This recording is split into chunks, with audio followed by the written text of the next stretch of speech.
तरीके से जेल गए, फिर जमानत मिली, अंतरिम जमानत मिली, ऐसा की टीम उन पे भी बनी है। अब क्या होगा उसमें? देखिए, ये जो है सच्चाई की जीत है। जो अली खान है उन्होंने कोई गलत नहीं बोला, उन्होंने सिर्फ ये कहा, जैसे आज मैं कह रहा हूँ, जो बीजेपी के खिलाफ, जो बीजेपी की गलत विचारधारा का, जो आरएसएस की गलत विचारधारा का विरोध करेगा, वो या तो हो सकता कार्रवाई हो उस पर या जेल जाए। सिर्फ उन्हें सच बोलने की सजा मिली है। तो क्या जो सच बोलेगा, जो नीतियों के खिलाफ बोलेगा, तो क्या वो सलाखों के पीछे जाएगा, कानून इंसाफ नहीं करेगा, बेईमानी होगी उनकी? देखिए, अगर सलाखों से वीर अब्दुल हमीद या अशफाकुल्लाह खान या सुखदेव गुरु या भगत सिंह जैसे स्वतंत्रता सेनानी डरते, तो आज ये आप माइक पकड़े बना होते, या मैं आपके इस पर बोलता हुआ नहीं होता, किसी अंग्रेज़ के यहाँ टॉयलेट में बुरुश मारता हुआ होता।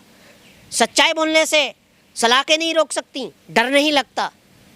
उन्होंने हक की लड़ाई लड़ी, तब हमारा देश जाकर आज़ाद हुआ था। सवाल तो ये है कि हरियाणा महिला आयोग हो या हरियाणा पुलिस हो या हरियाणा के बीजेपी के जो युवा हैं, जो इन्होंने एफआईआर दर्ज की, वो भी जवाब नहीं दे पा रहे कि भाई उस चिट्ठी में तो ऐसा कुछ लिखा ही नहीं था कि जो अपमान हुआ। मैंने कहा ना, अली खान जो हैं, आपने देखा नहीं उनके सामने क्या लगा हुआ है? अली खान। हाँ, प्रोफेसर अली पता उन्हें भी नहीं है कि उन्होंने बोला क्या है।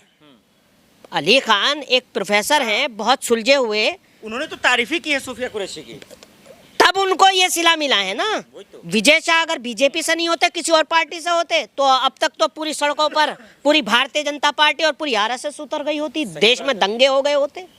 अगर विजय शाह की जगह मेहताब हिंदुस्तानी होता या विजय शाह की जगह आसिफ मोहम्मद होता, तो यही पूरा देश जल रहा होता। तो क्या करे लोग? नेहा जी सवाल उठाती हैं, 400 केस ठोक दिए जाते हैं, अली साहब को अंतरिम जमानत मिलती है, इतना टॉर्चर, इतना परेशानी क्यों? देखिए, तानाशाह राज है। आप सच कहोगे तो जैसा कि मैंने अभी कहा कि जेल में जाओगे या आप पर कार्रवाई होगी। ये जो सरकार है, ये दबाना चाहती है, आपकी आवाज़ बंद करना चाहती है।